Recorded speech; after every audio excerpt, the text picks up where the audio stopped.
Hello, everybody. Welcome back. I've got with me, he's a football writer. He's a video producer for ESPN. I can say that, can't I, on here? You can. Yeah. And most of all, he is, as is the season, an horrible, stinking gooner. Ben Welch, welcome back. How are you doing, mate? I'm good, mate. I'm good. I think we need to set it out from the beginning. I just want everyone to know how irritating I find you during this during this part of the season. You're more annoying. You're actually more annoying when Arsenal are good than when Tottenham are good. That's when you're at your most annoying, because no matter what I tell you about Arsenal and it's not over, you fucking don't stop messaging me, telling me that's it, it's done. You're winning the league. You're going to destroy us. It's over.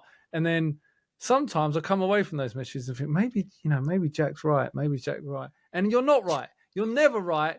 We lost against Villa. You told me to grow up. Well, that was your message. Grow up. Okay. I told you we'd lose. We did lose. We lost 2-0. We didn't win the league last year, and we're not winning it this year, Jack. Okay.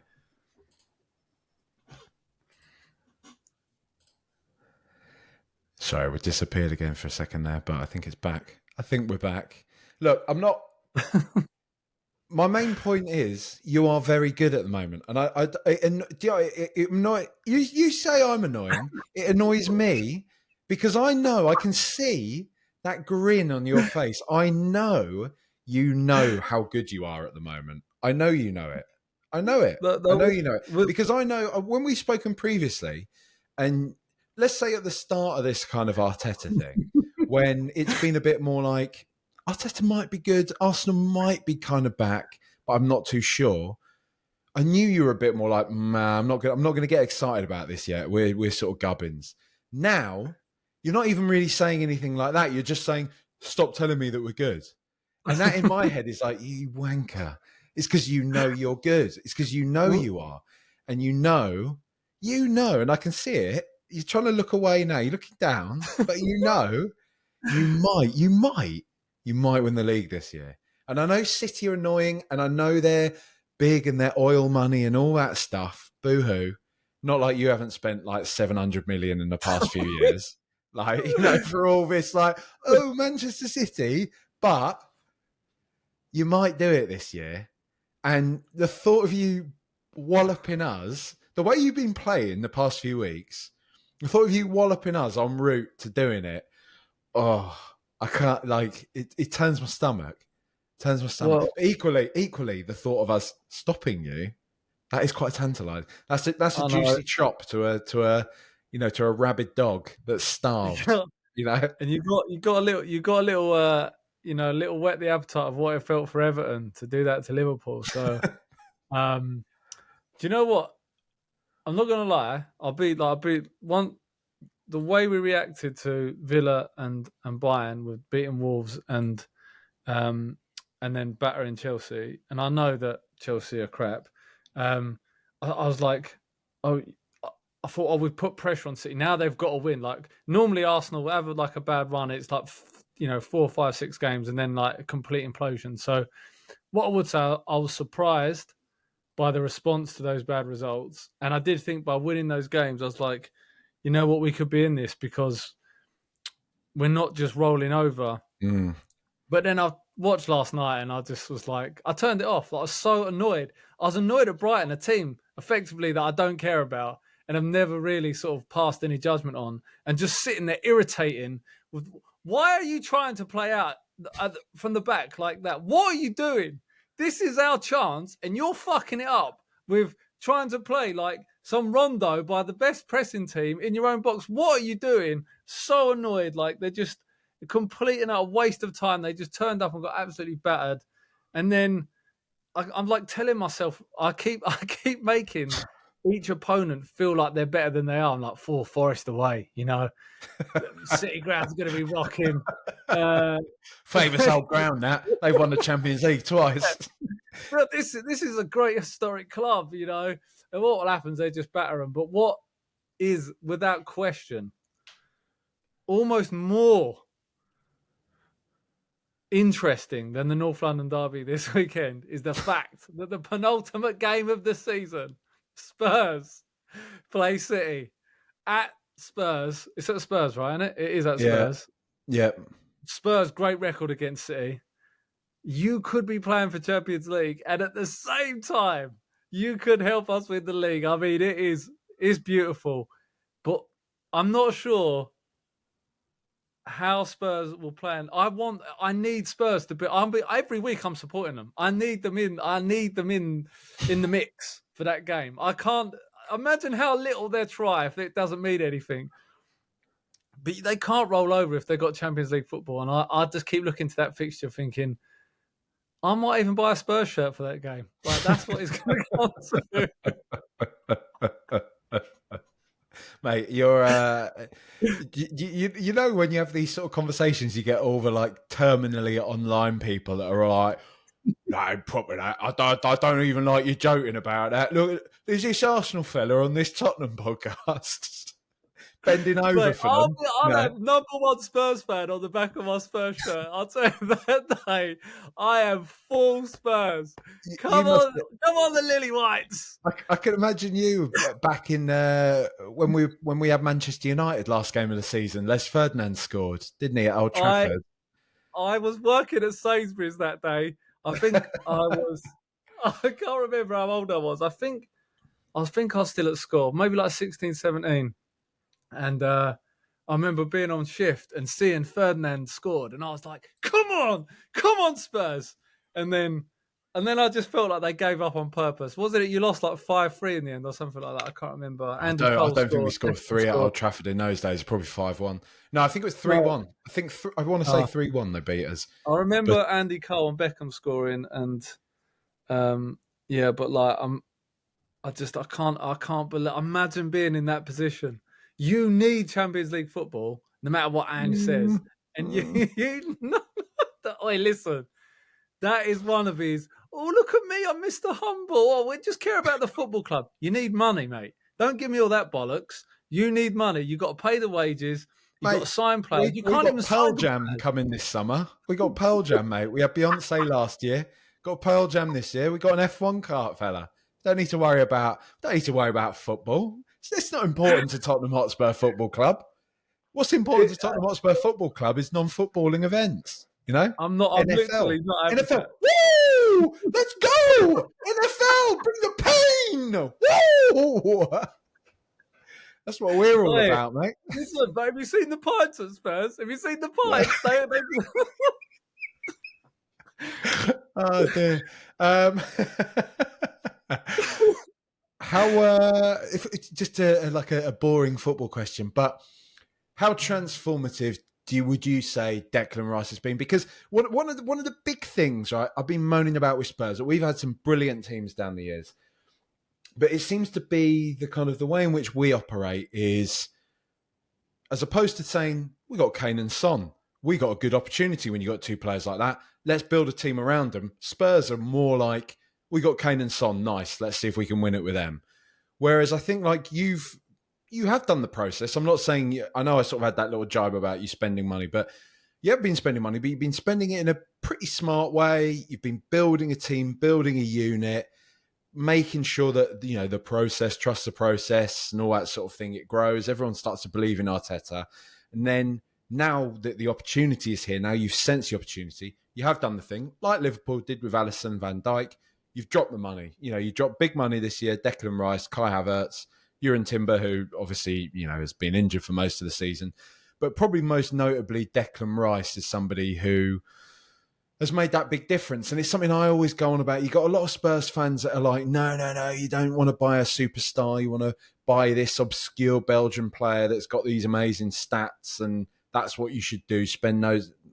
I'm sort of the opinion sometimes you need to make a statement. You need to spend big money, get a big player in, gives the whole club a lift, it gives the fans a lift. Would you say that's true? Because to me, it looks like Declan Rice has been unbelievable for you for most of the season, really. 100%. I would say historically, I always felt that Arsenal never signed big Premier League players. Do you know what I mean? Like we never signed like one of the best players in the Premier League. That would be like Chelsea or City or United. And normally they bought the players of us. They'd buy Cesc Fabregas, Ashley Cole, Robin van Persie. We lost our best players to them. We were never the club that went out and bought one of the best players in the league. I think attitude, charisma, personality, obviously he's unbelievable footballer. I think he keeps the ball, he's physical, and I think for so long of the Wenger years we was a small team, and he's I think he's over 6 foot, he's strong, he's powerful, he drives forward. Like you can look at a lot of the signings that have been made by Arteta, and is about physicality and size. You can see that as a trend in the league, like playing basically 4 centre backs across the back line. Arsenal been doing it, Man City did it. When anyone ever talks about the Invincibles, you hear Gary Neville talking about that team. He always talks about how big they were, and I think that physicality, obviously, it's not a fashionable thing to be talking about, and size. People want to football hipsters and idealists. Not that I don't obviously love all that technical stuff, but no one ever really talks about the size, physicality, and aggression, and how actually important that is combined with the technical stuff. And Declan Rice is a player that encapsulates all those things. He's technically unbelievable, but physically strong, powerful, gets around the pitch. And I think as well, like you're right, like it's a statement. There's a psychology to it. I was like, oh, Arsenal mean business. Like they've bought one of the best players in the league. It's what it says to the rest of the team. It gives them a lift. I think the problem is, well, it's not really a problem, but it's like the drop off you have when he's not there. It's like Man City and Rodri. And I think that's where Arsenal, if they don't win it, is the drop off is too big from the first team. The players, and not only that, it's a combination. It's not just a drop off. It's the fact that Arteta doesn't trust those players, and when those players do come in, it's often we're in trouble, and you're giving that player who's hardly played a minute. Right, you got 5 minutes to play in this high pressure situation where we're chasing a game, and you've got to come on and make a difference. And that's obviously really difficult. He either has to trust those players more and give them more minutes, or we just need more strength and depth. But to your point, Declan Rice, no one talks about 100. I think, if you look at the list of players that have cost 100 million or more, almost all of them never lived up to it. No one talks about Rice's price tag, and I think that's sort of testament to the way he's played. It's a really good point, because you haven't heard any of that at all. It's just been, Arsenal paid big money for West Ham's standout best player. He captained West Ham to a European trophy last year. People can say whatever they want about the Conference League. It's a big achievement, especially for that stinking shit ass of a club. And it's decent. Look, I'm going to ask you, man. I'm going to give you an uncomfortable one, but what have you made of Spurs this year? What do you make of Ange? Do you think we're on the right track? Because this is, at the moment, it won't surprise you to hear football fans don't all agree on something. And it seems to be people are very, very split at Tottenham at the moment on Ange Postecoglou. Have we improved? Are we on a right trajectory? Blah, blah, blah. Or is he not really all that? Is he naive? Is his MO of attacking by all means necessary naive in the Premier League? Are Spurs ever going to be a serious team? There's a lot of talk this year that Spurs are going to back him with £200 million. I mean, I'll definitely believe that when I see it. But Spurs are apparently going to back him with £200 million to try and win the Premier League. I mean, does that concern you at all as an Arsenal fan, or do you just think it's all a load of nonsense? I think I don't look at Spurs and think, I don't feel like they're a concern as challengers for a title, but I'm always concerned about playing them now, which I've spoken on this pod before. During the 90s and early 2000s, Spurs just, I didn't care about Spurs. They were. We were just in a different university, weren't we, at that time? Yeah. Like, completely. Yeah, and I kind of never really understood the rivalry because it was more proximity rather than anything else. And I cared about Chelsea and Man United. But then obviously over the years, really sort of starting with Redknapp, Spurs have been good, been better than us at different times. And I never want to play them. Like, it's an awful, stressful experience. I think with Ange, I think he came in and everyone thought he was going to be crap because it's like, yeah, you won the league in freaking Euro Disney, mate. Like no one cares about Celtic. And then he surprised. I think it surprised everyone the way Spurs played and the way he had them playing. Me personally, like we have such a low bar for what humility is in football that whenever I hear like he's so humble, just basically to anyone, oh look, he's so humble. He signed he didn't walk over the badge of a club. Like basically, I just want to say, to set the record straight, that is a straight red card for anyone. What? It's just a badge on the floor. Why do people walk around It's that? a carpet. Like, I just you know what I mean? don't understand. It's not the showing club respect. themselves have put there in a place where it's in a thoroughfare. Like, do you know what I mean? Why? Why is this suddenly a thing now? And it's all clap emojis, class, Jude Bellingham. What class act? What a class act! Apparently, anyway, apparently in the toilets at Manchester City, there's little Manchester City crests on the toilet roll, and Jude Bellingham didn't wipe his arse in the Champions League draw. Class gesture, hand clapping emojis.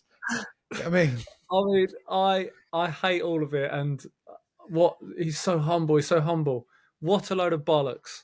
So, do I think Ange is humble? Absolutely not. Ange is a super confident, pretty aggressive, on the front foot Aussie who backs himself because he wouldn't have got where he was if he didn't, basically. So don't tell me he's humble. He's not at all. Yeah, he's a bit of a straight talker. I think he knows, he's seen that has curried favour with fans, and I think he's more calculated than you probably imagine in the press conference, in my opinion. So I haven't kind of been, if you like, seduced by that or like thought, oh, you know, what a likable guy. I'm just indifferent to it. I just don't really care. I do think Spurs have played good football. I think they've been exciting to watch. You can't deny that. I do quite like, you know, the way they play, being aggressive on the front foot and playing the high line. And you can see how it is really effective when it's right. I do think there is a naivety to it. I think Arsenal were naive, you know, when they were playing like that against Man City, and that's how we were losing. We've sort of moved on from that, and maybe Ange will do that too. I think that ultimately Spurs team, like if you put their fully fit best team out, that's a pretty strong team, although one or two players that probably aren't quite up to like the absolute top tier level. But ultimately, I just don't think Tottenham's squad is good enough to compete. And I think that might get found out a bit more next season. I think they definitely need to improve their squad. And I think that maybe Ange, I think we might find out more about him next season than we do this season. He's got by on being a bit of a surprise package. So like teams not knowing how he's going to play, or managers not used to coming up against that style of football, and almost Tottenham catching people off guard. And I think we'll learn more about him next season. I'm not sure so far. He had me worried, don't get me wrong. At the beginning, I was like, oh my God, like he seems to be having this kind of like cultural impact on the club, and you know, he's changing the mindset, and there was a lot of excitement around it. And I was definitely thinking, oh bloody hell, like they're playing good attacking football. Maddison's playing well, Jesus. But I think that the weakness of the squad, and maybe Ange getting found out a few times, has come to fruition and held them back slightly. And next year, I think we'll find out more about him, because he'll have a summer to improve where he thinks Tottenham are weak. And the whole rest of the league will have had a season of playing against Ange and know what he's about. So I'll be interested to see how Spurs get on next season.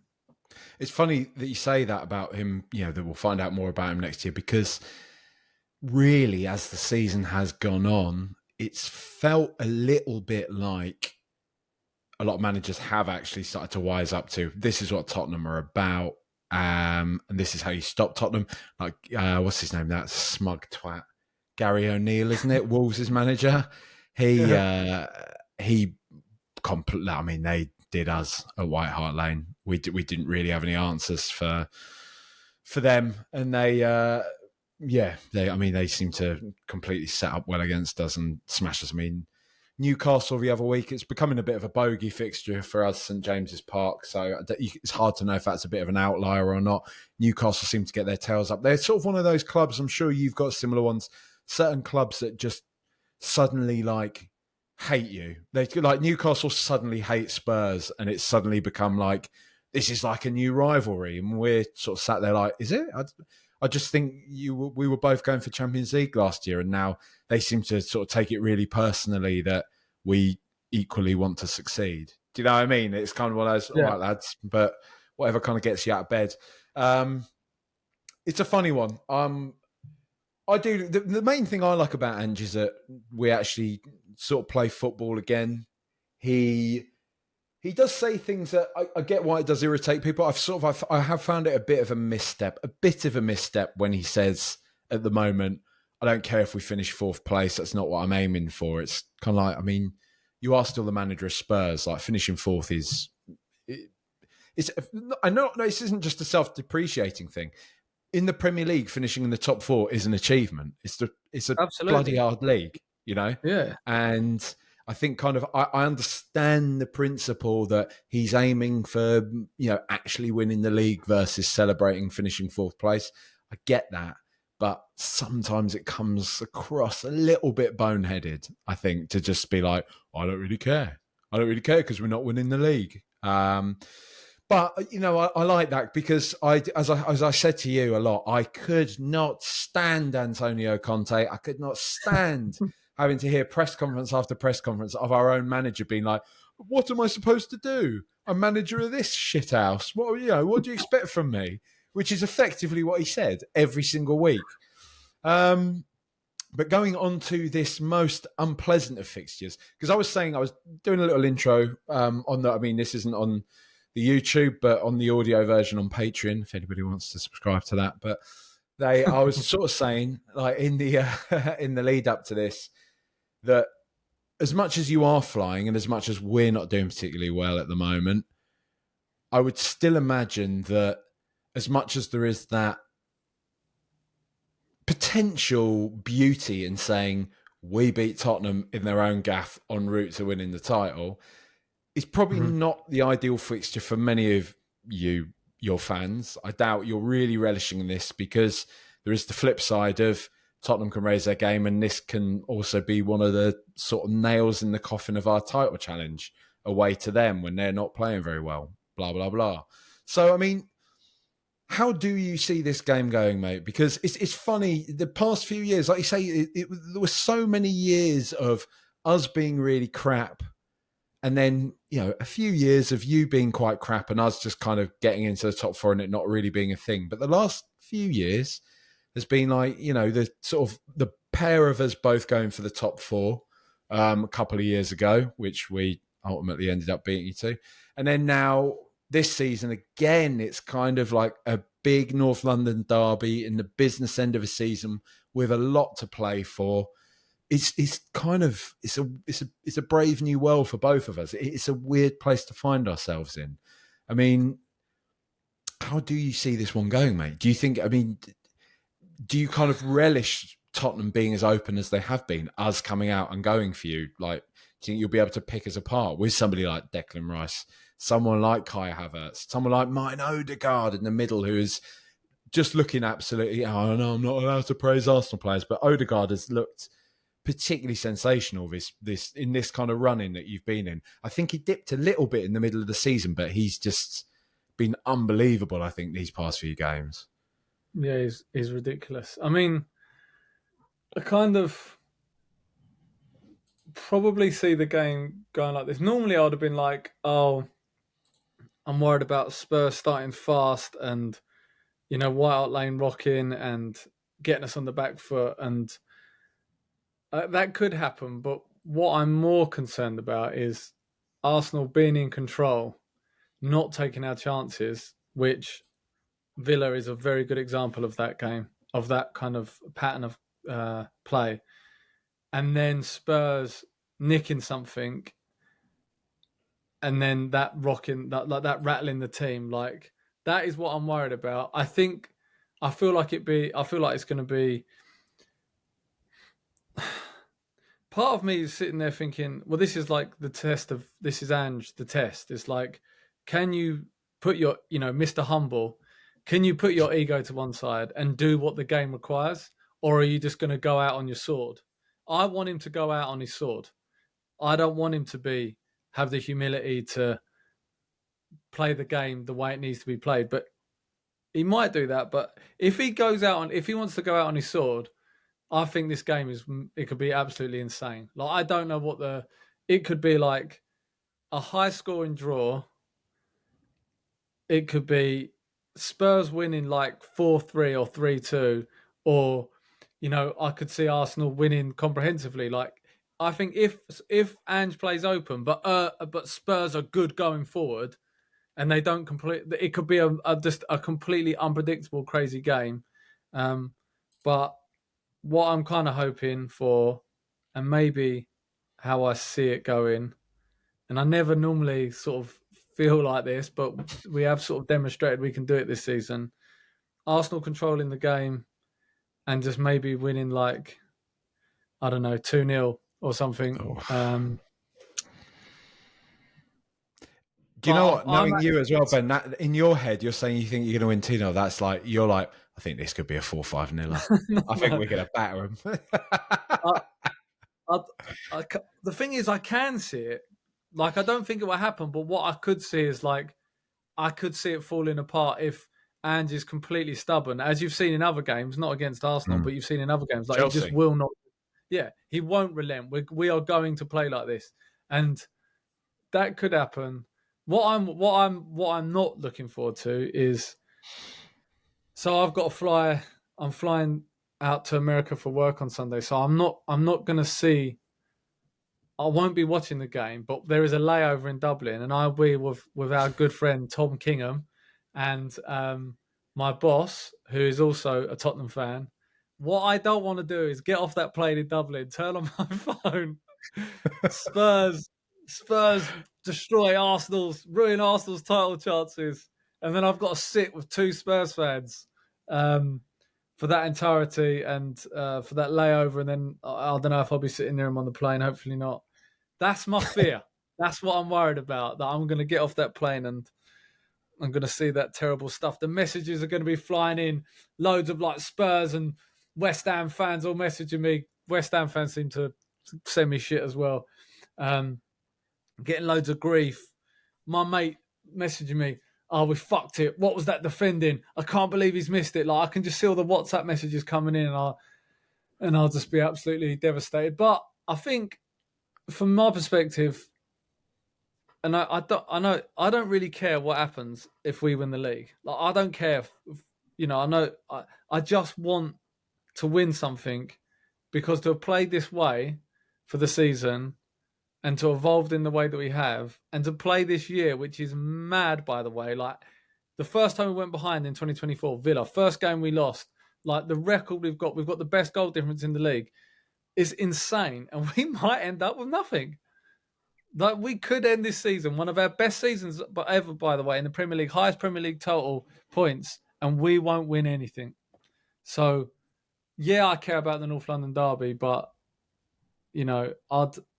obviously, silly thing to say, but I'd take a loss if it meant the results fell the other way and we won the league. I mean, that's an obvious thing to say, but yeah. All right, what about you? How do you see it going? I'm not looking forward to it. I'm just going to say that. And I'm not just saying it for bravado. Just what you're saying, I think you're...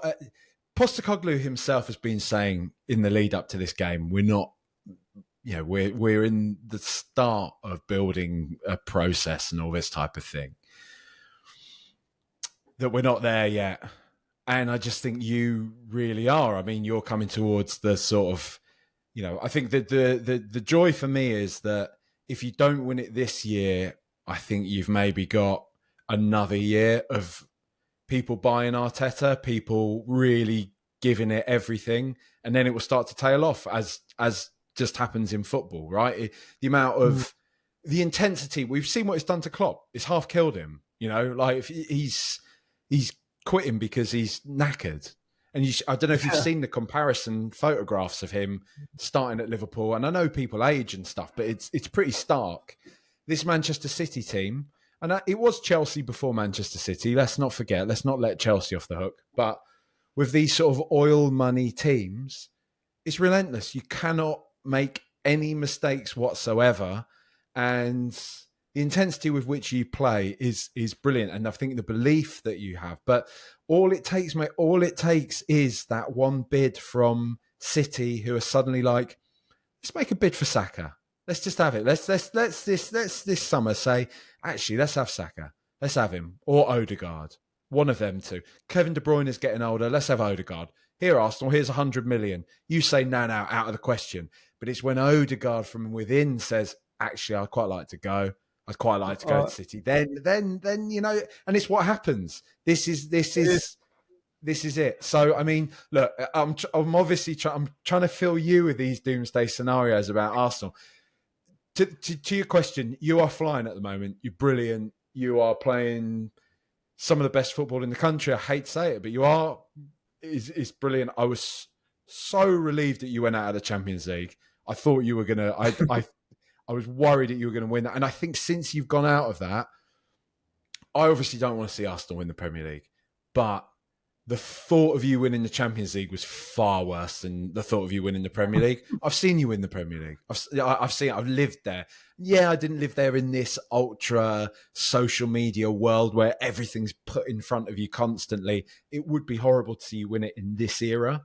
But I've seen you win it. I've seen you win it at fucking White Hart Lane. I've seen you take our club captain. Like you Arsenal have inflicted all sorts of pain upon Tottenham in my lifetime. So seeing you win the Premier League again, yes, is unpleasant. But that new uncharted territory of you winning the Champions League would have been something else. And I'm glad you're not going to do that.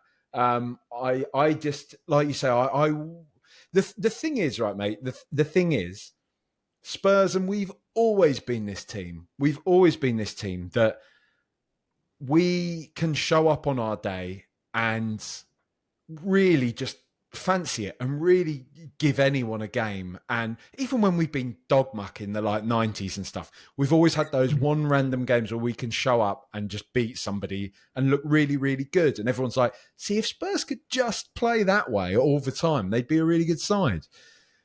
We have shown that we are capable of doing that this year. The way we were playing at the start of the season was brilliant.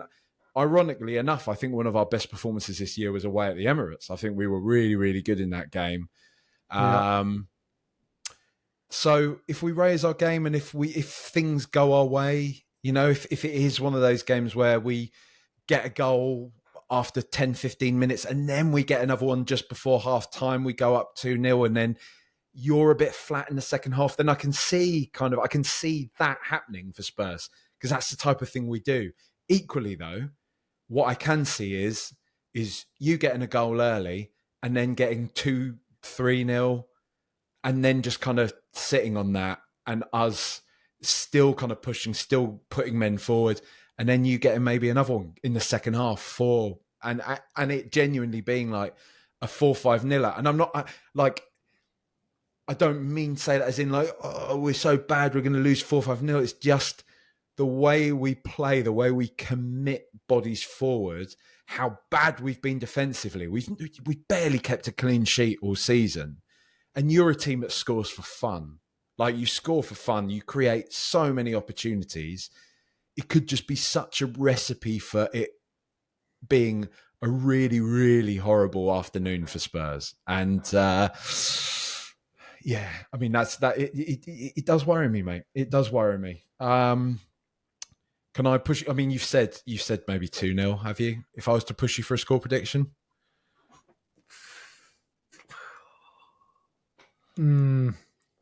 yeah. I can't believe I'm saying I think Arsenal are going to win because I know this is the soundbite that will come back to get me. But yeah, I think Arsenal will win 2-0. Yeah, I think that's the first time you've ever said it on here as well. No, I know I'm normally like very catastrophic and negative, but yeah, I think City will win the league. but I think Arsenal will win this game. Would you rather Liverpool or City won the league? Oh, Liverpool all day, all day. I mean, Interesting. don't get me wrong. There are Liverpool fans at work that have made me hate Liverpool, and I didn't hate them at all. I really was completely like, I almost didn't mind them because my best mate's dad was a Liverpool fan. I grew up kind of like going around his house, and I never really minded Liverpool. But these two people in particular have made me detest that club and want them to lose. Are they like It Means More Brigade? Are they that sort of? Well, just two Southerners that support Liverpool, which I find like unacceptable. And then City. It's a number of reasons. It's one, obviously, it's almost unfair, like the advantage they have, and just two, mainly because it's just boring. It's just boring. Like, it wasn't that obviously I was happy that, you know, Everton beat Liverpool. But, you know, Liverpool lose that game, and then Arsenal have lost the Villa game, and you just sit there thinking. And then when you're watching them batter Brighton, it's like, it's just so boring. So that's why I would choose Liverpool over City. All right, Ben. Well, thank you for joining us once again. I hope you lose on the weekends. I hope you don't win the title. I hope it all falls to pieces. Saka goes to Man City. Odegaard goes back to Real Madrid. Declan Rice, I don't know, gets an ACL. You're not allowed to say things like that on the internet anymore, are you? Well, yeah. I hope they turn fucking Way Out Lane into like a big Monkey Madness or some sort of giant soft play for kids. Yeah, well, he basically already is. Don't give him any ideas, mate. Like, fucking think of another way to monetize it, won't they? You can already abseil off the side of the fucking thing, like, you know. So, you know, passive revenue streams and all that shite, innit? Just win something. Just try and win something. You know, I don't want to be told that I need to understand we have to build a fucking hotel for NFL fans. Just win something. Just try and win the fucking league, or at least the League Cup. Up there. Go like Fulham. Get a fucking swimming pool up there. Oh dear. All right, Ben. It's been a pleasure. I'll see you later. All right, man. Good to speak to you. Take it easy.